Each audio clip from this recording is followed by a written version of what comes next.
Hey y'all, welcome back to another episode of Your Vibes Podcast.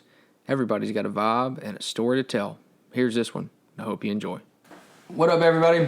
Welcome back to another episode of Your Vibes Podcast. I am going to start out by saying I am real pumped about this episode, kind of like Miles Finch from Elf. You know, I'm super stoked about what we're about to have a conversation and who we're about to have it with. I got Mr. Justin Spurlock here. Welcome, Justin. Thanks for having me, Mike. Cool. Justin is a very unique guy with a cool vibe. He kind of an acquaintance, I guess, more so a while ago through my wife's best friend. It's her older brother, and super cool guy. We've hung out a couple times, and we're able to really connect on some conversations about some real things, and specifically history, Dixon history, and history in general, and kind of things going on. So Justin's kind of a super nerd, took the dive in. We're sitting here at his house, and he's got a one of one apparently picture of what year is that from? We think about 1960. Sometimes it's not dated, right? So You just have to kind of look at the picture and know when certain things were built and get advice from different people and try to narrow it down. So I want to say about 1960. Cool. And sometimes that's as close as you can get with some of these things. There's definitely no bridge over the bypass, the 48 bridge. There's no bridge there yet. So it's an aerial photo of downtown Dixon from about 1960. From what I understand, it was taken from an airplane.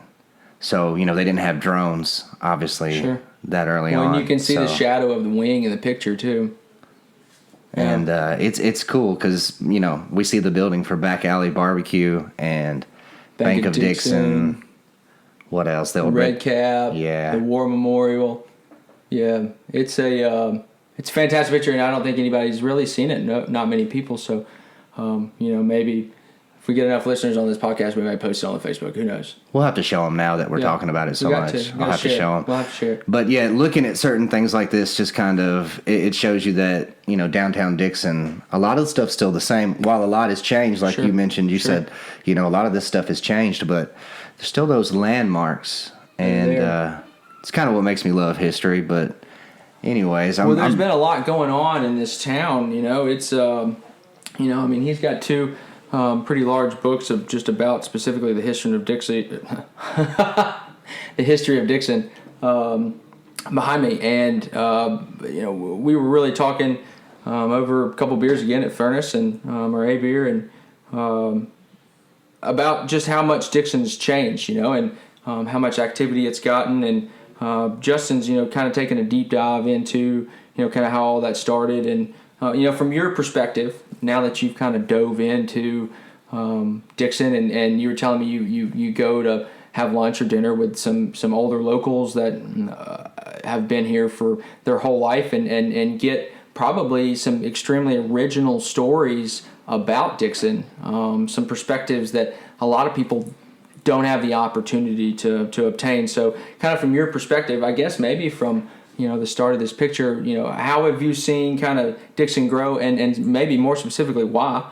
What is it about Dixon that has got it, start with the end in mind kind of thing? Like, we're here now. What was that journey in your mind, and, what do you think about it, and maybe a little bit as to where it's going? Well, Dixon's a special place, and we talked about this earlier because, we meet up and we talk all the time, but we both really love Dixon, and we're not the only ones. Sure. A lot of people do, and it's a special place, and when you really love a place, you want to know more about it. And so, my fascination with history goes back to when I was young, I guess you could say. My first job, I worked at the radio station in downtown Dixon. Cool.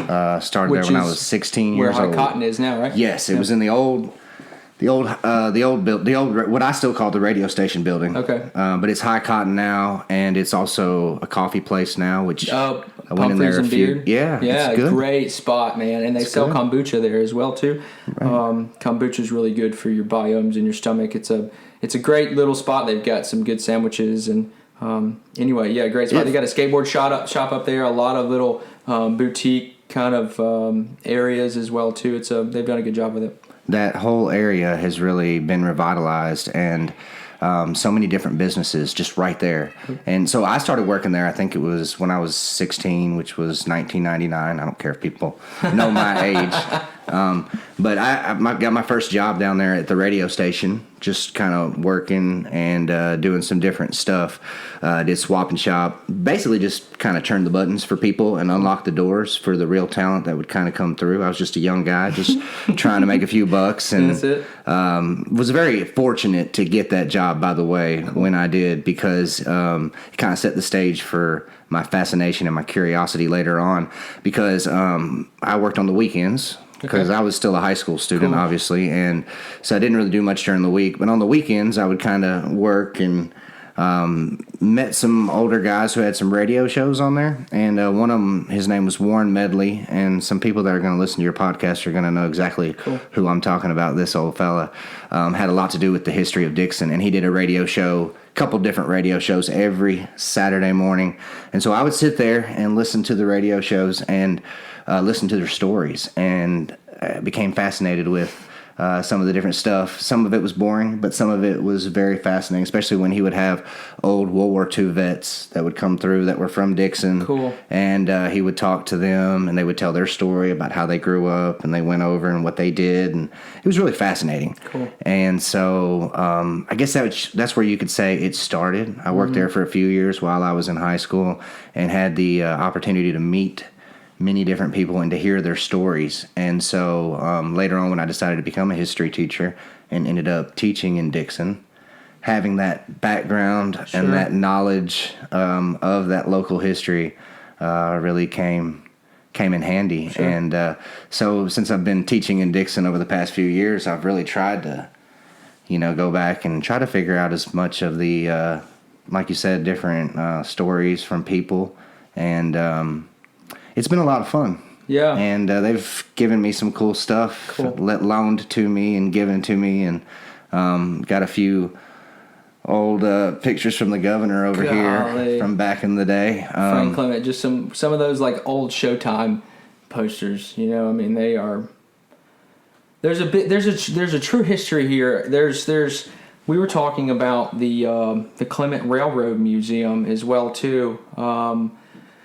Just how special that building is, and how true of a piece of history that is, And when you say, Dickson has been kind of, there's been ebbs and flows, but there was people stayed there. It was $1.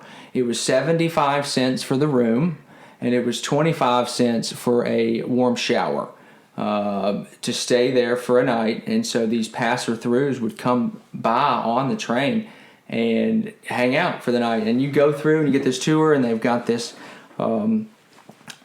train set that is out of this world big. It's a whole room with a conductor, he's a great dude, a conductor that kind of runs the thing and shows it off, and there's a little stand in the middle so you can kind of stand up. You have to stand up on this little stand as a kid to see the whole thing because it's just so massive.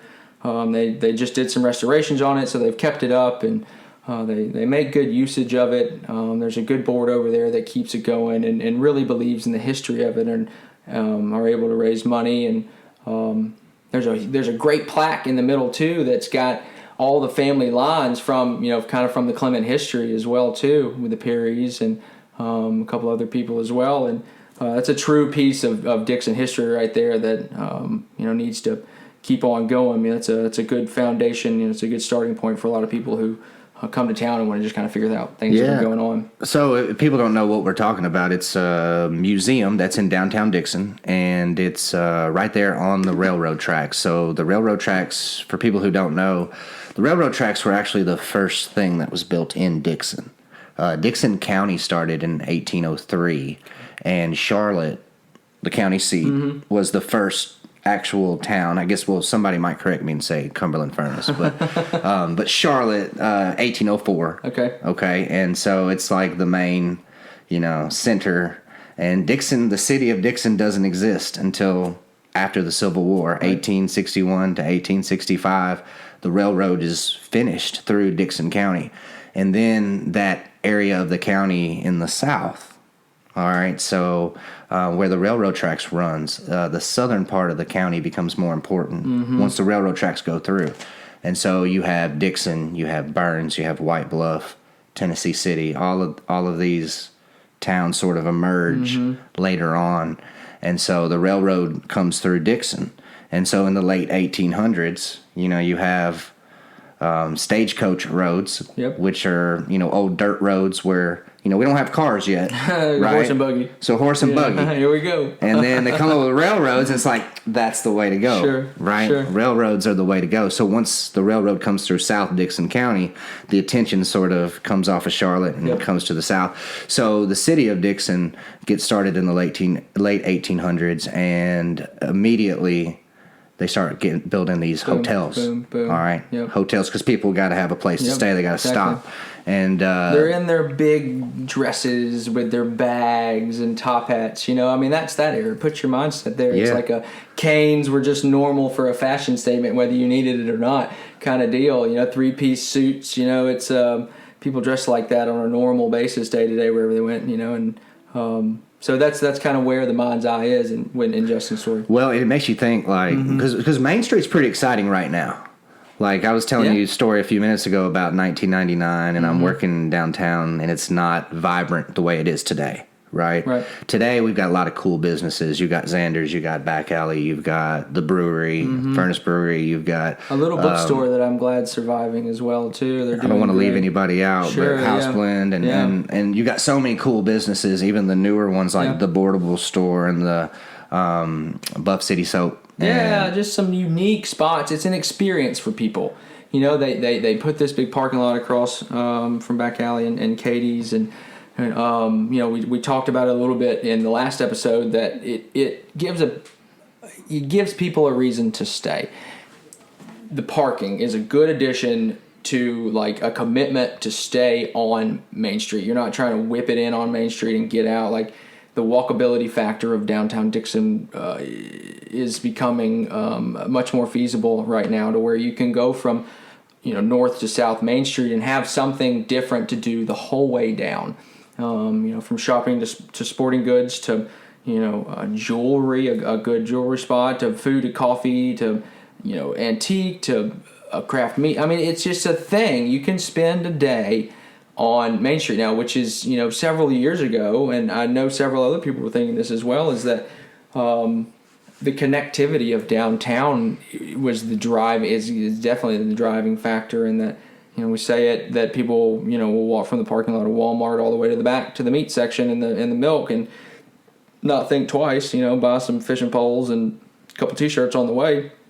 But, there was conversations to where I'd have people that would come in and sit down and eat and say it was a long walk from, one spot to the other. But now that, people are able to kind of just browse, through stores and, support local business, from start to finish is great.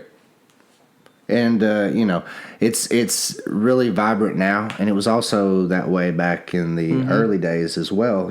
People don't realize, but Main Street was really the only thing that really existed there at first. Everything that you wanted to buy, you would go to Main Street. And people would come from all around. Sure. There weren't a lot of roads. There were a lot of farms. Yeah. And people would come in from the farms, and they would come to Main Street. And so Main Street back then was very vibrant. It kind of got away from it for a little while, but it's kind of back that way again. But kind of getting back to the old hotel museum, if you get a chance to go down there, the people that are listening, you'll hear a lot of the history that we're talking about here, and you'll find out about the governor, who we have had a governor from Tennessee, from Dickson County. That was the governor of Tennessee. And people don't realize that, but that's really what the whole museum is centered around, is Frank, because that's where he was born. Was in that old hotel. And his family actually ran the old hotel. They were the proprietors. I don't know if they actually owned it. I've read a couple books about it. But they were definitely involved in managing it he was born in one of the rooms there, and it tells you the whole story there. So I don't want to, spoil it for anybody, but just kind of give you enough that'll make you want to go check out the museum. It's got more than just about Frank's life. There's a lot of other Dickson County stories in there. Oh man, I should know this. What was the name of the all-black high school? Hampton. That's right. Hampton High School. There's a room in there dedicated to kind of the history of that as well too. What was their mascot? I think it was the Trojans. Okay, I think it was. Yeah, I think. I should know this. I did a trivia question on it, so just quick plug. I host trivia at Furnace Brewing every Thursday night. It's a great time, 7 to 9. So be sure to join in on that. But we do a lot of Dickson history and other things as well too. But I think where were we on that? The museum, Hampton, the Hampton High School. Yeah. So there was an all-black high school in Dickson at one point. And then when did Main Street catch fire? There was a big fire that kind of changed everything. There were several, but it was actually pretty common for the whole town to catch on fire in the... What? Yeah. I want to say I counted like maybe 3 or 4, maybe even 5. Man. Wow. Different, it was like we just hadn't figured out how to make fireproof buildings, and we also hadn't really quite figured out the fire in general. And the fire department, and for whatever reason, it kept catching on fire. But I think 1905 was the one that I usually read about was the worst, that pretty much just devastated everything. And so I don't think there are any buildings downtown that are dated prior to that one, because from what I understand, and I haven't read up on it on a while, so somebody may correct me on that, but pretty sure 1905 was a really bad fire that pretty much wiped out almost everything. Cool. And there's actually a cool picture of it somewhere I've got here at the house that I could find for you if you wanted to see it. And it's got the rubble and some people just basically standing on the rubble. Wow. And it just devastated. I mean, you can still see the outline of some of the buildings. A few of the walls made it. But, I mean, nothing, it probably all had to be knocked down. To be. I can't believe there were that many.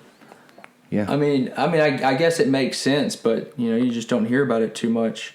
And speaking of, Justin said that if you hear anything, you need to correct us. Don't hesitate.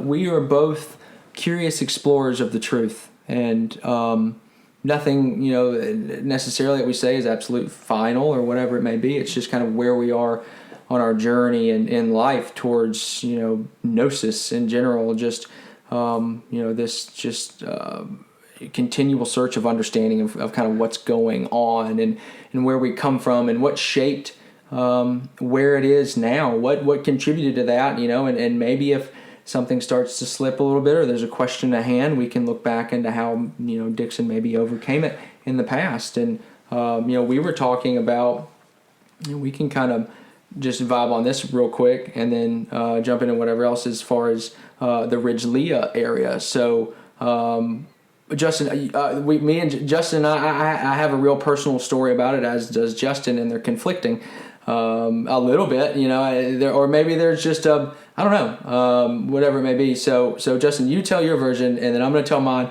and I'm going to ask anybody that's listening that maybe can provide another perspective on the situation or confirmation on the real history of it. But Justin, you tell your kind of deal, and then I'll kind of jump into mine. Well, you got to keep in mind too that sometimes you just know little tidbits, and there probably are ways that things connect. And eventually, what I've found out from studying so much history is that you'll figure out this little thing over here, and then maybe it might be 6 months, it might be a year later. But the more that you research and the more that you learn, you might find like that connecting piece. Right, little puzzle piece, puzzle piece of life. Yeah, but anyways, back to what you were talking about. We were talking just about some random history things earlier, and we were talking about some different neighborhoods in Dickson, and I was telling him that there was some people who started some different neighborhoods, and we got to talking about Ridge-Leah, which is neighborhood in Burns. Nice neighborhood. Yeah. And from what I understand, from what I've read, in I think it was in that blue book right there. Because see how thick that thing is. Oh yeah, it's like an encyclopedia. You can't remember everything. So, and as you see, I don't have any notes here, so I'm just kind of going off the top. Vibing. That's what we're doing. We're vibing right now. But yeah, so from what I remember, Ridge-Leah was a farm, in Burns. Okay. And an old farm, and I believe it was the Luther family. Okay. So, and people will know the Luther family from East Hills, different businesses that were named East Hills, and from the lake, Luther Lake. Luther Lake. Also, that same family created the lake and developed some of the property right around there. And I believe it was their farm that was called, that family's farm, Luther family, was called Ridgelea. And I don't know exactly why it's called Ridgelea, but that kind of is what led to your story. Sure. That you told me, which may be a connecting piece. A puzzle piece. Like maybe. Here we are, maybe making a puzzle piece. And again, if you have any insight on this situation, don't hesitate to. I'll post it and I'll link it on the. I have a Facebook now, Your Vibes Podcast Facebook.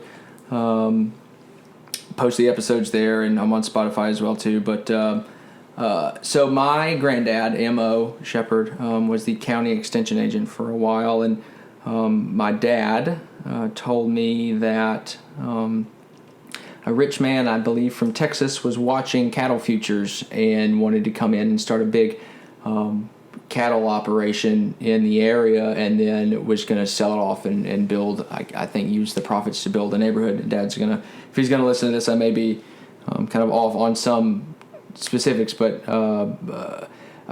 there was an issue, and he'd asked my granddad to help him operate the situation with the cattle, him knowing quite a bit about it and having a cattle farm himself. And there was kind of an issue. I guess some things kind of just didn't go as planned, and he bailed early. I think he kind of sold out early and moved back, but he used some of those profits to kind of start building Ridgelea. I think his whole game plan was to do this and build a real nice community, but short story long, he was from Ridgelea, Texas, and so he named that area after kind of where he was from, and kind of got it started with some good intended ideas that may not have necessarily panned out the way he'd planned, but anyway, yeah, that's kind of what I've picked up on it, and just a neat little piece of history, and Burns within itself has a really cool little history, and it's turning into something real special as well too. I love Burns. I do too. I've always kind of had this feeling in my stomach, like I don't like to necessarily do comparatives, but just for a mind's eye point of view, I think that Burns has some real potential to turn into like a Leaper's Fork type of area, to where there's some nice schools. Everything's kind of spread out. You've got some boutique stuff. You've got some real room for commercial development in the area, and they've already graded a spot right there in the middle of downtown to put some kind of massive development over there. But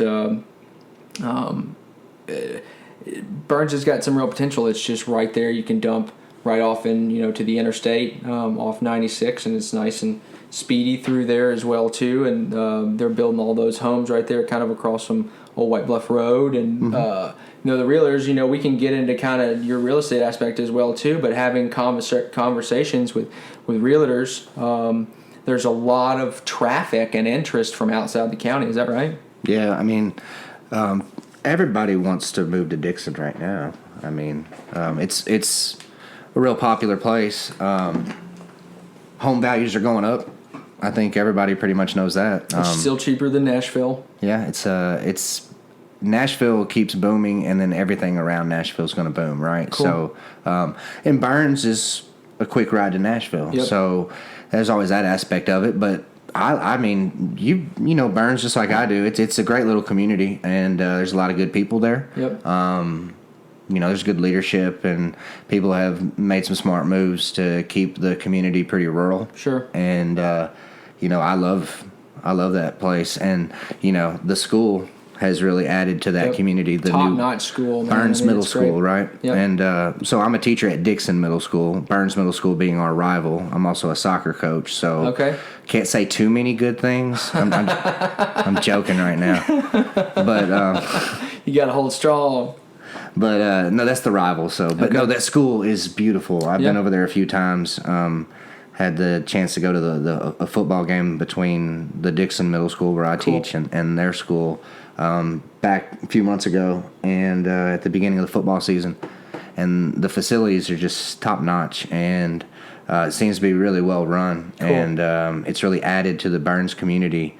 And Burns is cool, man. And there's a lot of good people over there. Burns is a great spot. There's a lot of room for, just kind of spread out and have a nice place and some nice amenities. And have you been to the cabin over there? I can't let you get away from talking about Burns. Lodge. What is it? Lonesome Cabin. Lonesome Cabin. Have you seen it? I've from the road. You need to go down there because you can't really see it from the road.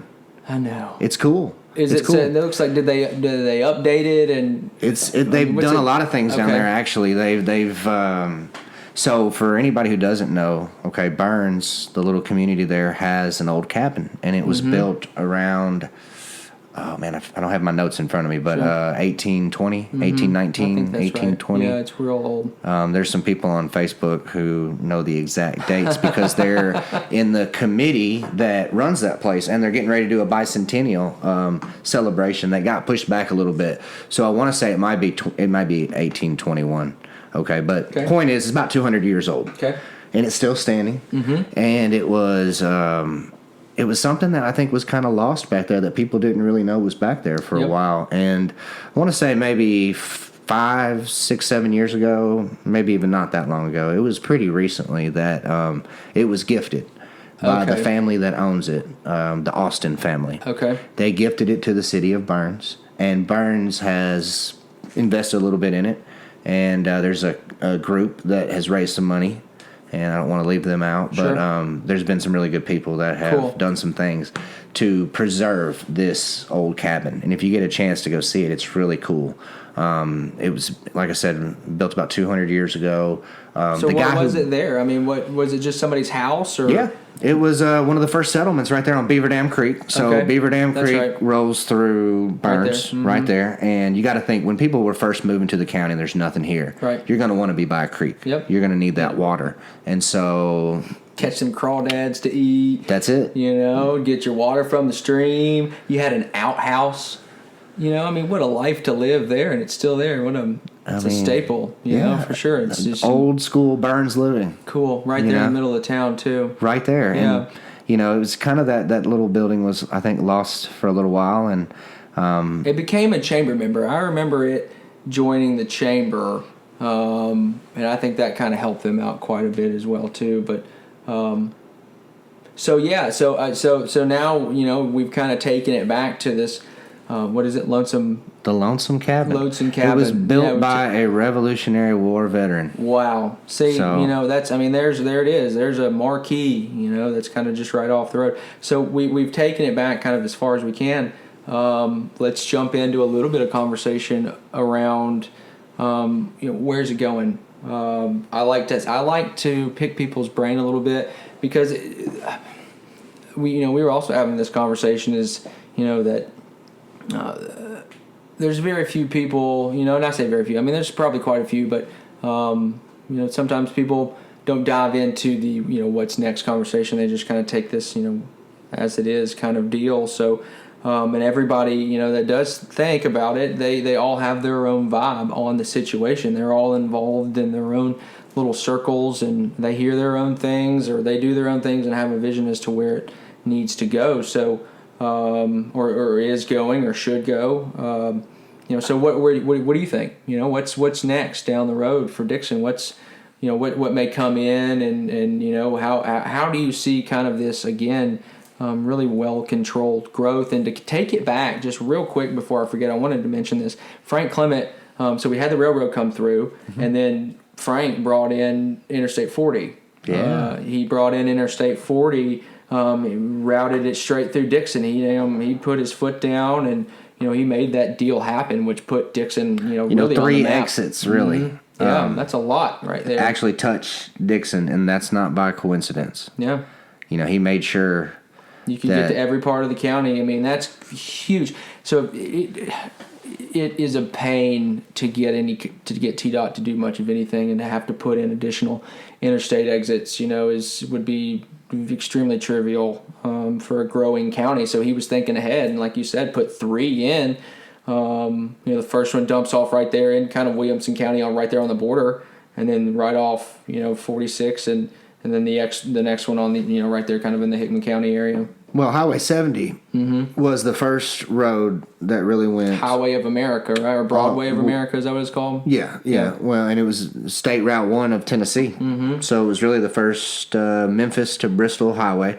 And if you go to the Craig Morgan building, all right, that's what I call it. But Yep. I don't know if he still owns it now. No, it's on the market. I don't know if it's got under contract or not, but everybody knows what I'm talking about. It's got the map that's on the side that kind of talks about Highway 70. So that was the first really road that went through from one side of Tennessee to the other, and it went right through Dickson. And so Dickson had that advantage of having the main road. And then when I-40 is getting built, it just so happens that's in the 50s and the 60s, if I remember right. Mm-hmm. And good old Frank just happens to be the governor at that time. Mm-hmm. Make sure that the main road is still going to go through Dickson. It's going to miss the city by just a little bit. But it went through the county 3 different times. Yep. And so, that was very important to Dickson remaining relevant, and it's kind of helped. I think with the other growth, puzzle piece from a historical point of view, anyway. Sure. From all the stuff I've read about it. Yeah, and then we'll catch back up on what we're going to talk about in a second, but we'll really frame this whole conversation around, again, I like these to just be free flowing. There's a little bit of structure. Justin and I spent a little bit of time kind of just jotting down some things and vibing over some things as far as the big basic topics we want to touch, but. So there's real no order to it, but it comes up and everything kind of connects in the end. So before we dive into the next part of the conversation, we'll frame it up and say that throughout Dickson's start, there was a big iron county as well too, and there's been just this presence of opportunity around Dickson for a real long time, and some real key factors like the railroad and. Then Interstate 40 coming through, and it's just great leadership from the start. So we've built on that real well, and again, I'll say it forever that we handled COVID really well as comparatively, and now you've got money coming into Dickson, people really investing some time in some things, and 5, 6, 7, 8 years ago, Dickson had businesses turning in and out on Main Street, but now they've got a vibe, they've got a connectivity, they've got some real momentum that's building, and Nashville's pushing a lot of people out, and geographically, again, an hour south of Clarksville, hour north of Columbia, 45 minutes west of Nashville, and the last set of lights before Jackson. Guys, there's a real opportunity here to do something special, but keep it in a vibe of this real respectful community that cares about its county and cares about not just the long-term residents but visitors as well too. Tourism is a huge piece of this county's income, and to drive people here for a full-on experience is big. So tie it back in, where given all that, this momentum that we've got, what's next? What's down the road? I think that Dickson is definitely going to grow, right? I mean, it's just inevitable. It's the best place that hasn't really gotten too big yet. Sure. That's within about an hour of Nashville, which I think, is just more of a reason to kind of preserve that history before it gets too big. Sure. And make sure that, people know that those stories of old Main Street. Yep. And, like we were talking about earlier, it's really exciting that it's, back to being very vibrant, and it's back to being, a big thing like it used to be. And I think it's just going to continue to have more and more growth. I mean, the businesses that we're seeing on Main Street are really making it a better place to be once again. And like we were talking about earlier, with when the railroad first came through, Main Street was the first sort of place that you would, buy all of your stuff. And for a while, it kind of disappeared for a little bit, but it's coming back. And you're starting to see other areas of Dickson sort of pop up, right down at 46. Yep. Which a lot of people don't realize. 46, that road is not really all that old, right? Historically speaking. It wasn't that long ago that, those were just some fields, and there wasn't really a lot there. It kind of ended right there at AutoZone. Yep. Basically, where the fairgrounds is. And, once they built that road to connect to the interstate, once that sort of started to kind of branch off, I mean, that's where a lot of our growth is now. Yep. And it just continues to get bigger and bigger. And the more houses that come in, the more businesses that you're going to be able to see supported. And so it's a positive thing.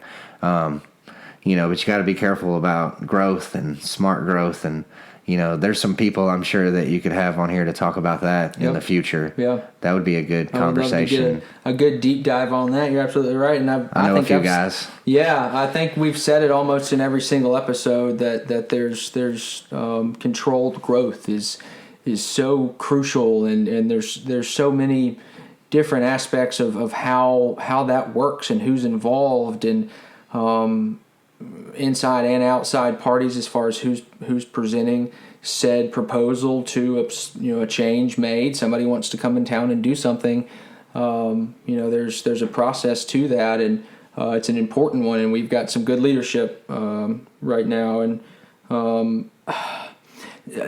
downtown within itself is going to be absolutely crucial, because that's what is driving people. I was driving downtown, almost every, last night and tonight as well. And there were just people walking around. It's cold. And, there's several people walking around Main Street. Xander's had people waiting outside, and the brewery had some, several people in there as well too. So it's becoming this town, and it's growing into a special place. I mean, heck, our event centers out here alone are on the map everywhere. You have Ruskin Cave, which, man, I could get into a real great conversation about Ruskin. What a neat history that has. You've got Firefly, which just had that, wasn't it? Man, I don't keep up with this reality TV stuff or contest TV stuff. I think there was like somebody's going to say something real mean on Facebook, but it's like a American Idol, or So You Think You Can Dance, or America's Got Talent. I don't know. I think they fell in love on the silver screen kind of thing. And anyway, they got married at out there, so go ahead. No, go ahead. No, keep going. Sure. I don't know about this, actually. Oh, yeah, they got married out there. I was in, like, People magazine, something like that. I mean, I know about the cave and... Oh, the cave. The cave is great. And then, you've got Yellow Creek. No, it was at Yellow Creek. Excuse me, not Firefly. It was at Yellow Creek. Firefly's great as well, too, and there's been some good ones out there as well. But there's... Well, and I'm sure most of y'all have heard this, but somebody bought the old post office as well, too. And I'm real excited kind of about the potential that has. To me, from a 30,000-foot view, that specific area of Dickson is the Wild West, and the same guy that owns Mulberry Mill owns Mulberry Lane, what used to be the pink hydrangea, and he's developing that out. And so somebody bought the post office, and fingers crossed that thing turns out as much as its potential holds for what's going on, because that's kind of the last area of Dickson that hasn't really been touched. It just kind of not really dies out. I mean, you've got the radio station over there, but that's not much foot traffic, and then you've got kind of a vacant, expansive building from the Dixon Help Center. They kind of use that as some overflow, and then you've got the post office and Mulberry Lane right there behind it. So that has some real potential in that little square area to become a neat district. You don't really think of Dickson having a district, but it could have its, because it's a little bit separated, and it might be for a little bit. I think they're putting something else, maybe like a smoothie shop or something over there next to the radio station, but it's a little bit separated but close enough. So I think that it has some real potential to kind of become its own little environment as well. What do you think Dickson needs next? Because I got into this conversation with somebody a few days ago. And just randomly talking, and what? Because a lot of businesses that are there now I never would have thought of, but they've been great businesses. But what do you think Dickson could use next? Have you heard of anything coming in, or do I get to ask you questions? Sure, yeah. Can I flip it around like this? Your show, man. It always is. It's the guest show, if they, need to find a vibe of mine, ask me. I'm very open. Well, and I love downtown. It's one of my favorite because I work downtown. Sure. Okay, so working in the old, the middle school building, which is very historical in its own, because it used to be the old high school, and then before that there was an old college, and before that there was an old academy. Yep. And so, but it's cool downtown, and I like to go, when I get off work and hit up the different spots. Sure. Frosty Jug.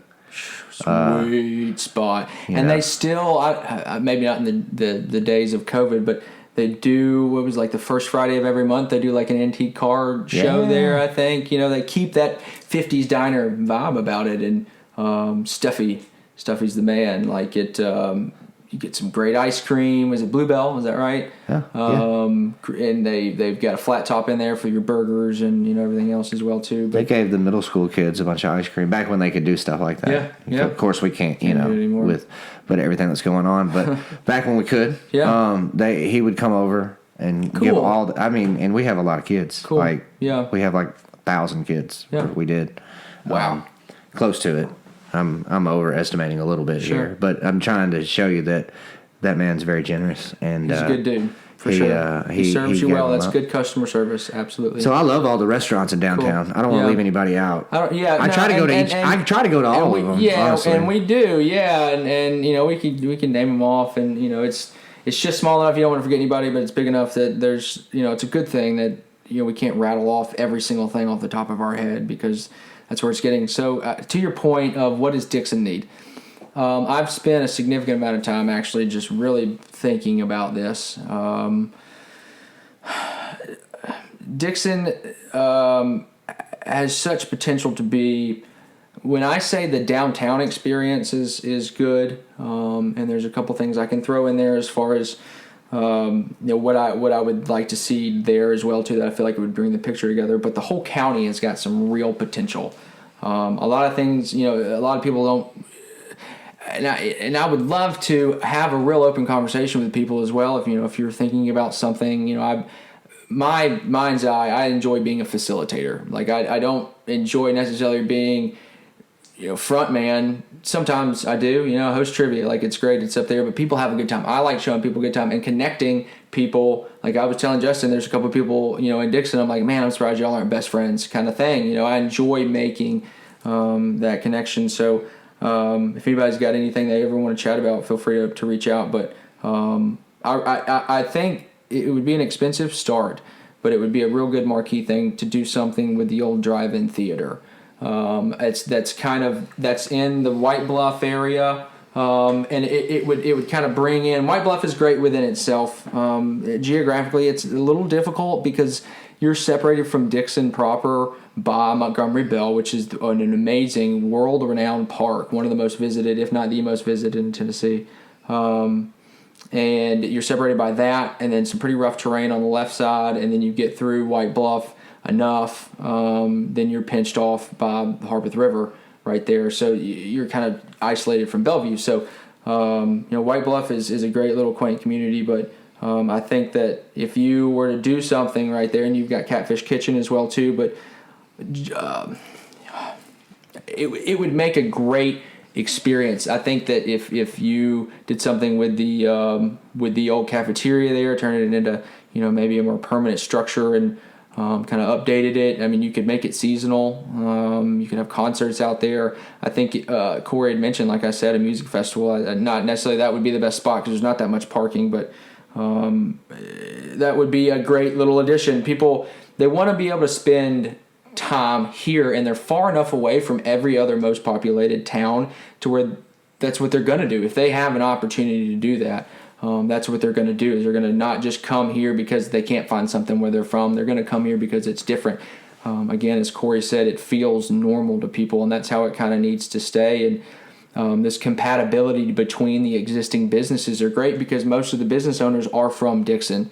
And Justin in the last week's episode said that he roasts the grains for Chris Gadd at the brewery, and he also uses house blends, spent espresso grains, I think, for the rub on his meat. And I think that that vibe of people helping each other and putting a business in place that is just another puzzle piece, like we're talking about, that just fits that vibe. And I'll go back to the post office being, the Wild West. I think that could really turn into something extremely special, something that is very unique to Dickson and is not your typical scene of sorts, like not necessarily an East Nashville thing, but just an experience of sorts, something that people go to from way out of town. I mean, I've been married for a while, and so me and my wife like to, instead of just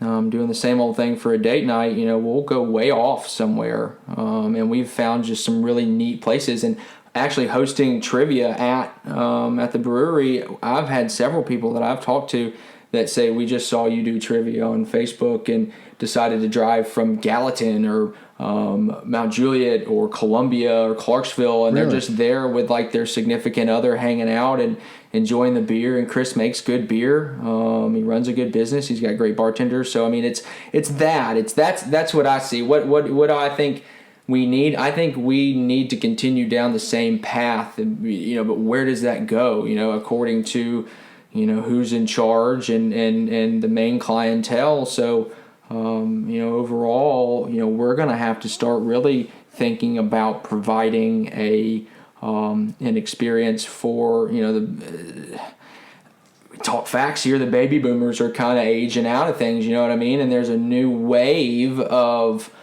people coming in to not power positions, but positions that decision making positions, that have a real good mind's eye as well too. So we've got to start thinking about that transition as well too, providing experiences that people in Nashville enjoy, because that's where they're coming from. They don't want to have to spend the money. You can get some property and a nice little house for way cheaper than you can get something in Nashville, anywhere in the 370 whatever zip codes, even Bellevue. And to keep them here. And I think that a lot of them commute as well too. So there's another puzzle piece, like, okay, if these people are willing to move here and stay here for entertainment and social purposes, how can we get them to stay here to work? And what opportunity can we provide professionally, or experience wise? What opportunity can we provide as the next wave of people that are going to be having an influence on this town? What can we provide to get those people that are, like I said, and you said, moving to the Burns area, and those moving into Dickson or going into White Bluff, and you've got White Bluff Road that connects 96, or you can go down 70. So I mean, that's a good spot. So what do we need to keep them here? That's kind of where I've ended, and that's where I like to try to figure out what would be a good landing spot for people. You have the industrial park, and you've got that. That's a big staple, and it provides good jobs and good pay and stable work and all of that as well too. But there's a lot of office buildings in Nashville. But I think, to me, and our internet capabilities are limited at the moment. But if that could expand, then you could really get. I would love, my dream that I've said from the start is that I would love to see Dickson be a breeding ground of entrepreneurship, of how can we support people that don't even need to have a brick and mortar. You can make millions of dollars online, or providing a local little service or something. How can we? I mean. Is it Clarksville? I think Clarksville just put in a workspace, an entrepreneurial workspace. I know Columbia's got one, but I think like that Pinewood Social Field, or the Small Business Center in Nashville, just something like that, to where if people want to rent an office space and have good amenities, like I said, I feel like Starbucks would be a key, but we've got two places that are better than Starbucks, and it's just that little kind of, not hipster, but it's upbeat feel about the whole situation. So I think if we could provide an environment to keep these young professional people who, like I said, most of them have figured out a way to work from home, and people don't want to have to travel to Nashville. And I think that this whole pandemic has shown larger organizations that these people can work from home, and not have to leave their house, and all they have to have is internet, good internet, and a computer. And I think that would be crucial, is to really start thinking in that direction as far as, Dickson is part of a Retire Tennessee program, a paid program through the chamber kind of deal. So there's you can kind of mix that vibe as well too. Dixon's big enough, room enough for expansion. Then you can start tying into Hickman County kind of deal. There's room over there. So it sounds to me like your answer then really is we need more internet, which would breed more business. Oh, yeah, 100%. Yeah. And I mean, we have a history of business. Yeah. Montgomery Bell, who the park is named after. And the high school. Right. Yep. One of the first real capitalist industrialists in Tennessee. Yep. Came out here, found iron, turned it into things. Lots sold of things, them. Yeah. They made cannonballs in Cumberland Furnace that were used by the U.S. Army. Yep. War of 1812. Yep. I can tell you a whole bunch of different stories like that. But the point is that, we've had entrepreneurs in Dickson County since day one. Yep. And it's in the bloodline of the county for sure. Yeah, I think we were 25th out of 95 counties. Wow. And, and you think about Tennessee started in the east, right? Yeah, yep. Tennessee started in East Tennessee, Tri-Cities area. Knoxville, kind of came, and then it just started pushing. Yep. But Following the Dickson river. Came quick. Came right after Nashville because people were coming out here making money. Yep. They start making money, The gold rush, except it was an iron rush. And then you see, oh, you can make money over here? Well, then people are going to come. Yep. And so that's why Dickson got started before counties even further to the east, because there was opportunity here. There was opportunity to make money.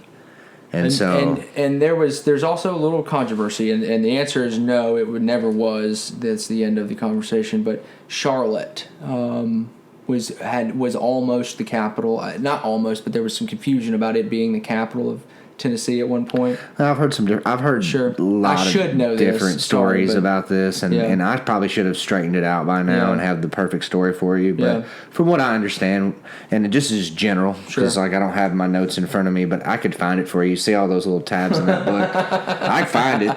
I just can't remember every single thing I read. But I've heard a couple different stories about it, and basically, in the early days, like we said, Dickson sort of developed before a lot of the other counties. Yeah.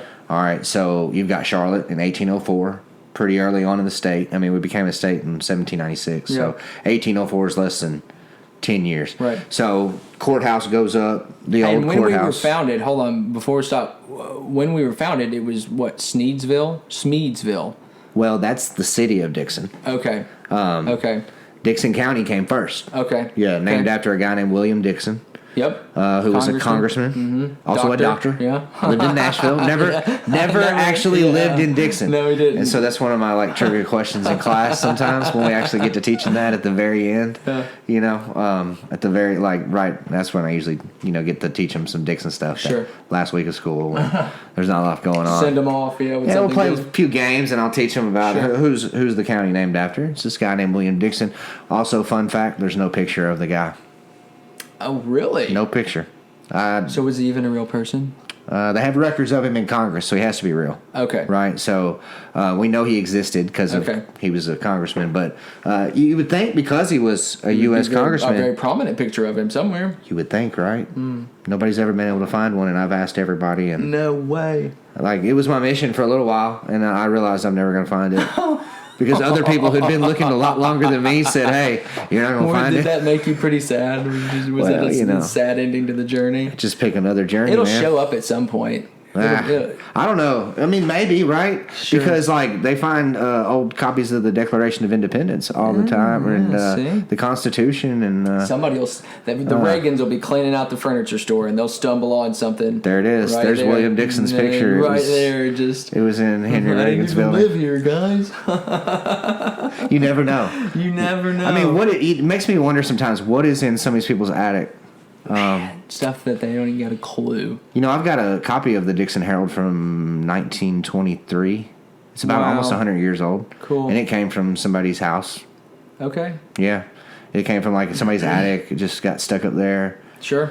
And then they wanted to sell it in a yard sale, and somehow, I can't even remember how I got it at this point, some yard sale or something. Yeah, here we are talking about it. It's cool. Yeah. I got a bunch of cool stuff I'll show you. Yeah. I've been showing you. Show and tell. So Justin and I, when we were talking earlier, we found out some exciting news. I'm not going to say anything about it, but and I don't even know if somebody was supposed to tell me about it, but they did. So be on the lookout for something in the next week or so. We were talking about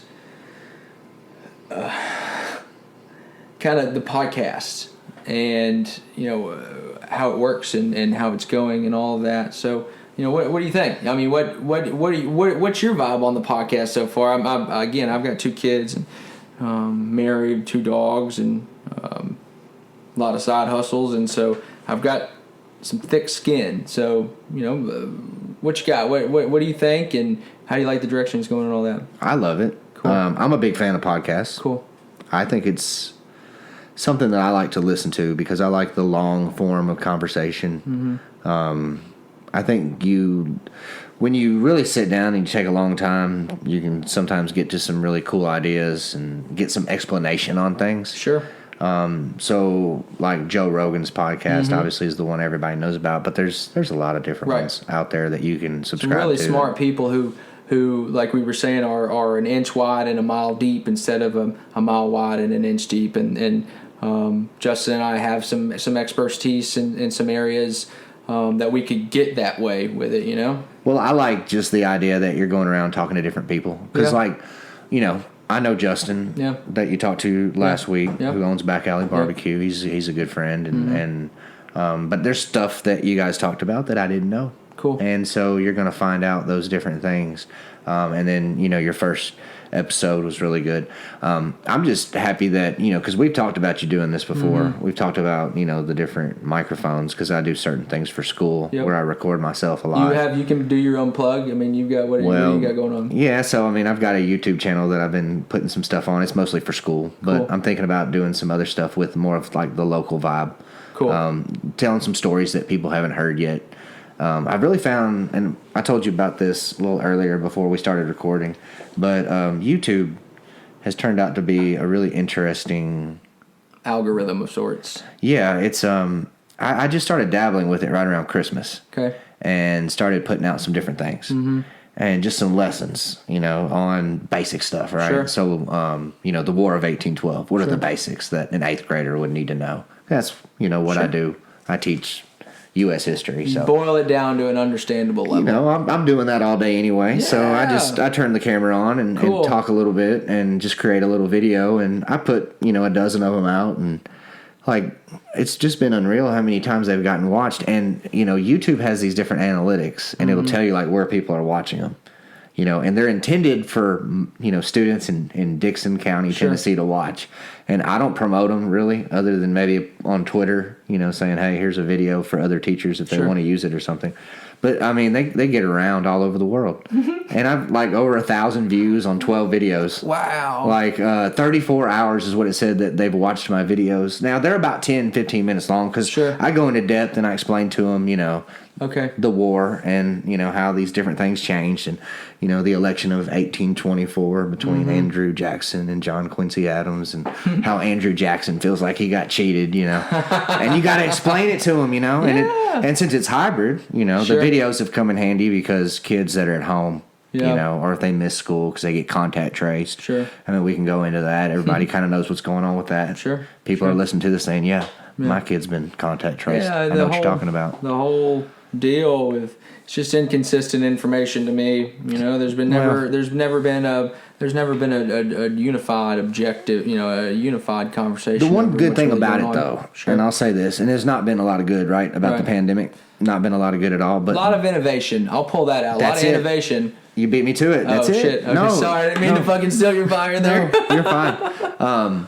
That's it though. Okay. It's caused a lot of people to figure out a lot of different things, and that's what you were saying earlier, which I found interesting, was about people can kind of create the businesses now from anywhere because the internet is connecting people. Yep. And people are making a lot of money off of yeah. YouTube now. I'm not going to make any money off my YouTube channel because it's educator. Very niche, yeah. Well, it's educator related, so Yeah. it's. I think it's owned by Dickson County's Board of Education, actually. Cool. So can't be monetized. Sure. But, you know, people can monetize their YouTube channel and make a ton of money. Now I may get another one.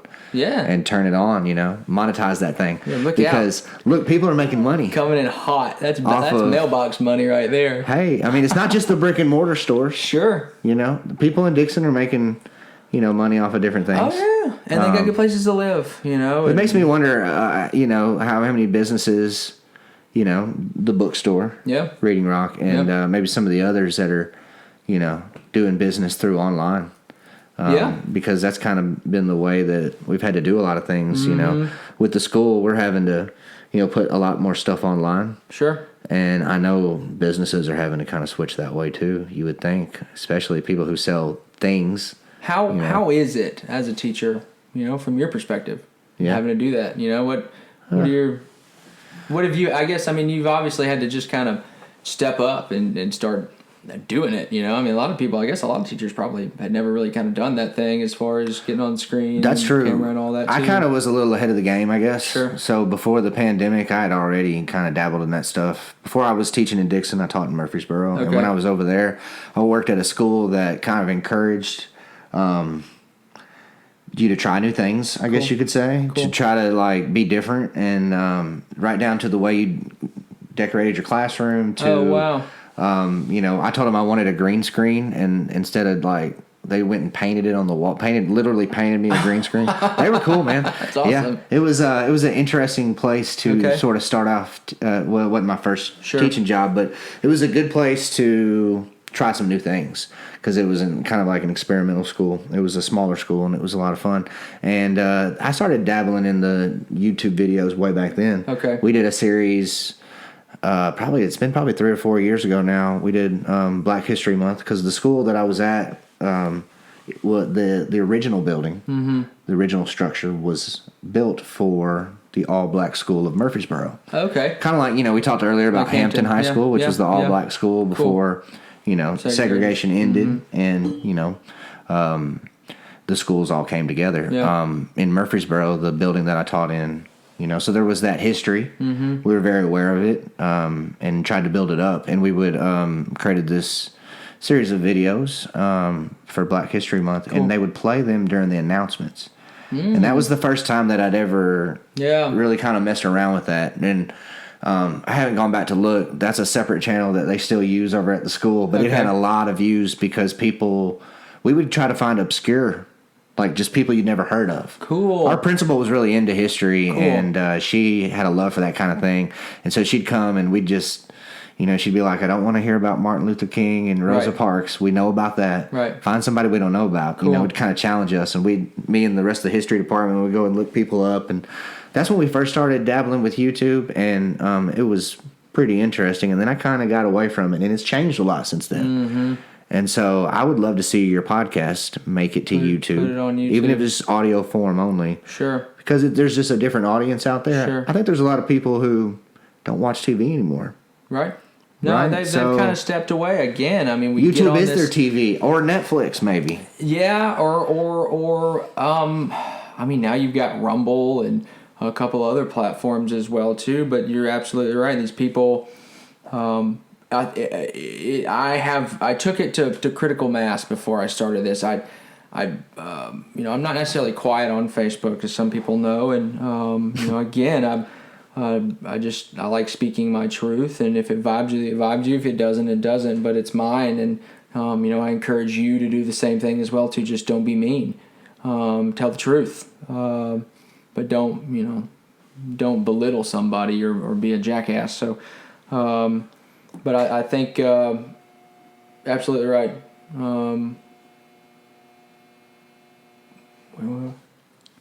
What I get off on these tangents in my head, and then I forget where the conversation started. Where Well, we can take it in whatever direction you want. Sure.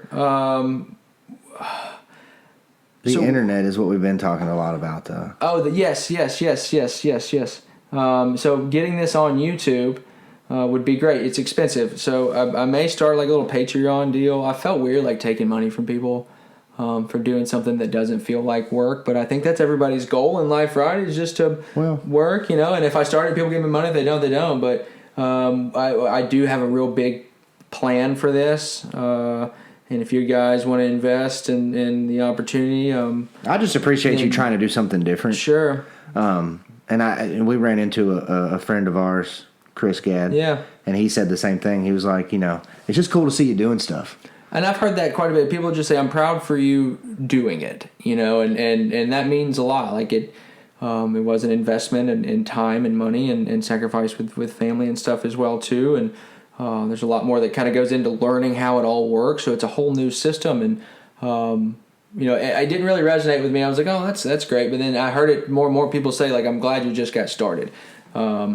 And I've got an idea as to where I feel like I want this thing to go, but people throw ideas at me every single time I talk to them. Justin had some really good stuff, as far as kind of what he thought and what he may want to do in the future as well too. And I've actually connected with some other podcasters in Dickson. Jerry Work has a good contractors podcast, and I've heard there's some Brinzy Thompson's got a good one as well too. She does a vlog, I guess is what it is, or a video podcast. And there's a podcast studio in Mulberry Mill and several. Is there really? Yeah. They got that. Yeah.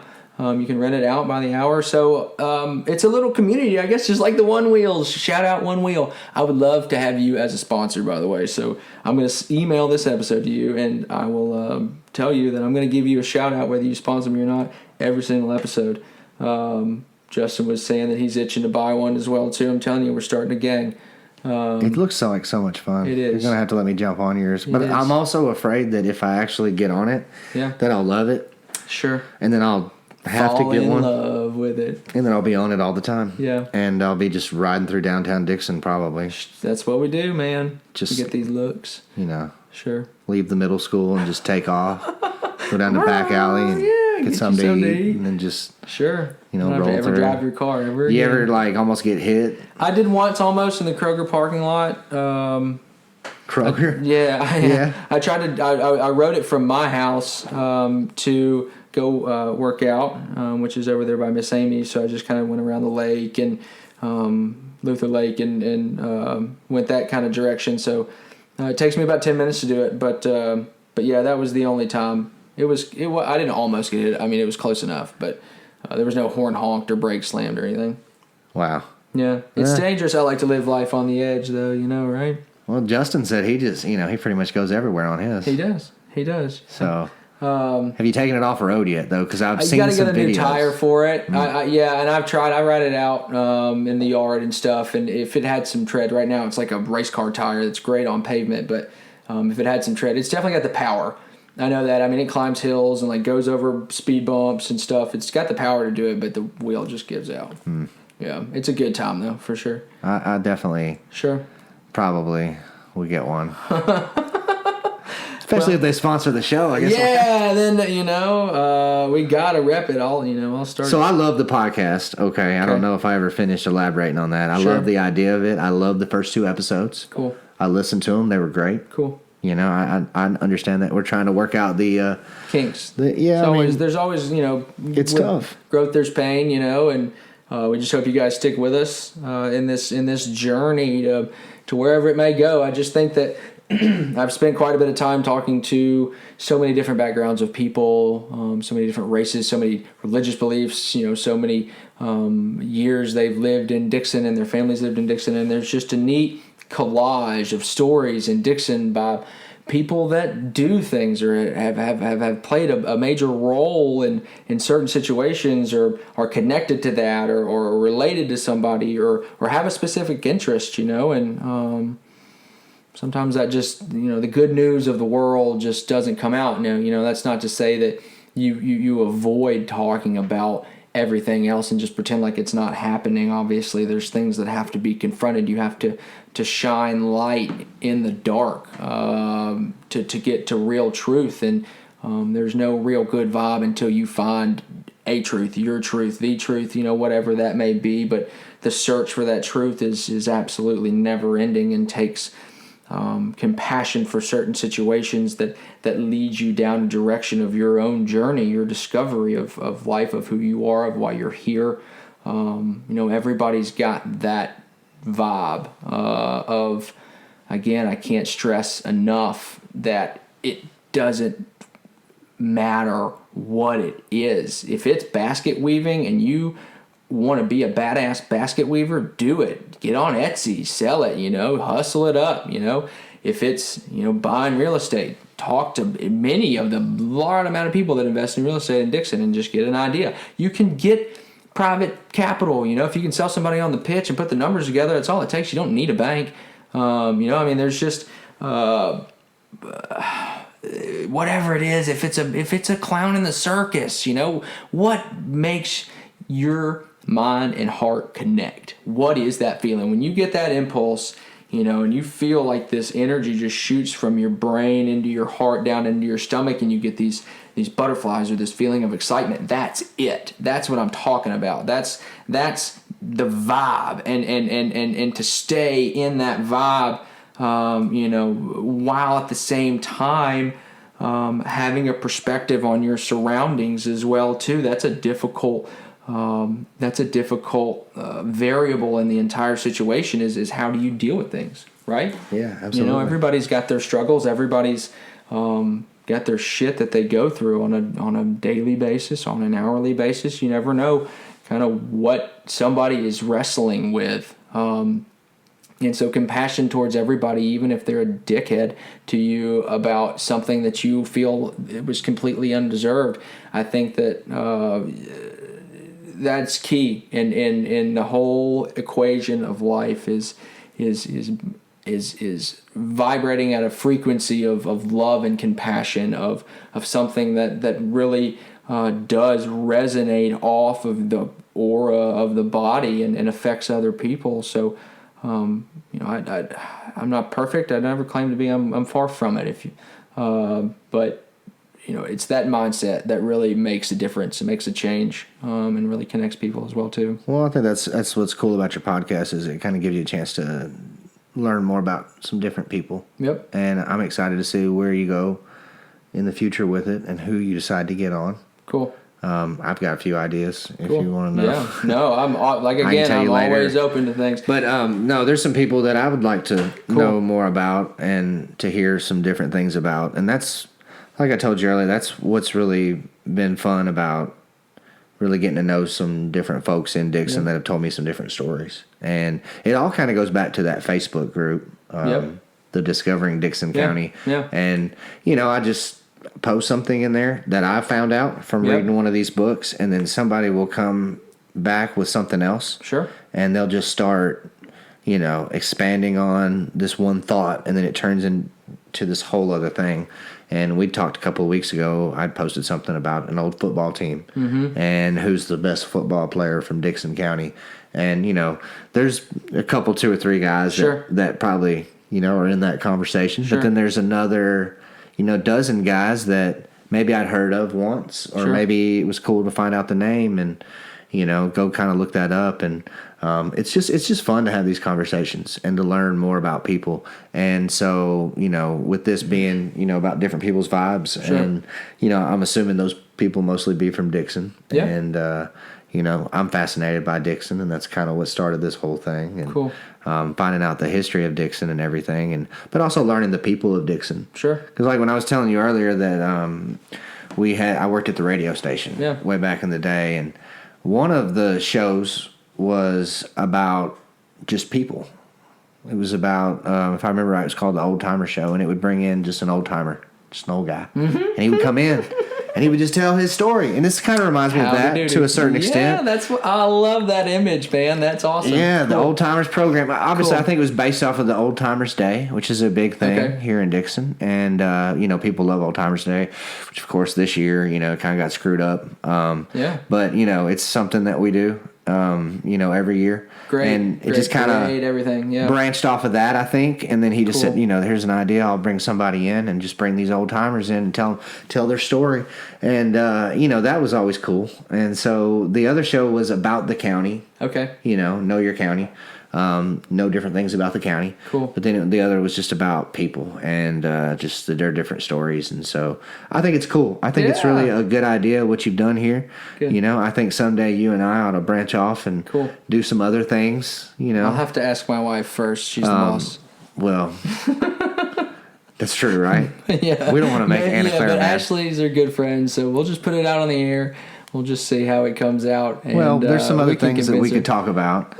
Yeah. We guys, this is real exciting. And if you're interested and if you've got, again, it's an awkward position for me because I've got to tell some people no or put them off or really ask some questions. So on some things because I do have in my mind's eye how I want this to go, but I don't know everybody. So if you want a platform for your vibe at all, you got it. Just holler at me. We can go get lunch or dinner or whatever and talk, And my job here on this podcast is to resonate with the vibe of my guest and pull that out, shine on it, ask the questions, that a lot of people don't ask, and I don't want to get too controversial on a whole lot of things, but we will speak some truth, some real truth that a lot of people don't know. So, again, we got Facebook, working on everything else. I'm being lackadaisical in my responsibilities to do some minor things for the website and the Instagram and everything as well too, but that will get done in a short manner. So we'll be sure to like us on Facebook. Comment, y'all. I didn't text Justin to be a guest until earlier this week or something. We talked about it or something. Yeah, like it was. I told him when I was kind of getting this whole thing going, I wanted him to be a guest, and I have a list of like 60 people right now, and whatever vibe I'm in that week or the weekend prior, if I randomly connected with somebody, or bumped into them at lunch or somewhere, then I'll just ask them. And be like, oh yeah, we've had these conversations, and let's highlight those. So, cool. Well, I'm good. Are you good? Do you want to talk about anything controversial? I mean, do you want? I mean, we can we'll graze over it. I mean, Anna Claire's gonna get mad because I just you're about to end it, and then I just told you let's talk controversial. No, she's not gonna get mad. She hears it. She will. She's sitting there. I don't even know if she's listened to it. Really, she hears all of this stuff. She hears all this stuff, at our house anyway. So, controversial. Yeah. I was just joking, really. Nah. Let's save it. Let's save it because we could really. I think it would maybe pull away from the real quality of this conversation we've had about Dixon. Nothing against where you, but and Jesus, if anybody knows me, my heart is racing to just dive into some crazy stuff going on. And I like to talk about things too. We both do. We're both very opinionated. Sure. Educated as well. And maybe that's for another podcast for another day. Yeah. Let's do that. But thanks for having me on. Cool. No, I really appreciate you taking the time out of your day and spend some time just vibing. Really, it's a good thing to just sit down and kind of get some things out. And I hope more people decide to do it. Sure. Don't be afraid. Sure. Like you said, you just called me earlier in the week and said, hey, do you want to do it? And I said, okay, no big deal. Yeah. And, I've got a piece of paper here. I was going to take notes, but I literally... Absolutely nothing on it. didn't write it. It's like Amy Coney Barrett over here. I just going off the top of my head. That's it. And we're just having fun. Yeah. And I think it's cool. And I hope more people decide to do it. And I hope you keep it going. Yeah, most definitely. And, we may even read about it in the newspaper one day. Maybe, who knows? Maybe one day. I don't know. Headline story. But, and I've started giving the mic out at the trivia night when I host it to people. And I just say, New Year, new me. Like a ding dong. Y'all need to come. If you have never been to trivia, it's an interactive trivial experience is the way that I like to describe it. But yeah, people don't feel comfortable on a microphone, but you just don't think about this big microphone being in your face, and you just vibe. So if you've got this new year, new me, besides death, public speaking is most people's fear, and for some reason, it's not one of mine. And, even if it is a guest, we can just vibe on a conversation, and cut it off. It doesn't have to be as long as these have been. It can be 30 minutes. I don't care. Yeah. But if somebody's got something to say, we'll do it. We may turn this into something that's more than just once a week. So who knows where it's going to go. But thank you all for listening again for this third episode. Thank you, Justin, for vibing with me today. I surely do appreciate it. More things to come for sure. See y'all next week. Thanks. Bye.